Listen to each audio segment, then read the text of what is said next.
Dia agak suka because zaman tu dah lain. Because zaman dulu kita tak ada internet, kita tak ada game, kita tak ada. Sekarang budak-budak sekarang duduk kat rumah. So zaman-zaman kita dulu memang dia orang kalau duduk rumah boring, dia orang kena keluar. So bila keluar tu konsep penuh lah. So itulah budaya zaman dulu.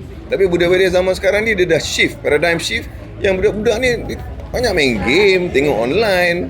So kebanyakan band-band ni dia orang gah dekat online.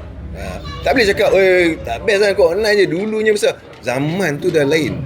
Kita kena terima zaman tu dah lain. Dan zaman diorang sekarang ni adalah online. Presence dia adalah online. So kita kena tengok follower dia ramai. Kalau kita tengok yang baru-baru ni, dia punya view 40 juta 50 juta juga. Maknanya itulah petanda yang budak-budak ni tengok. Tapi dia tengok kat rumah lah.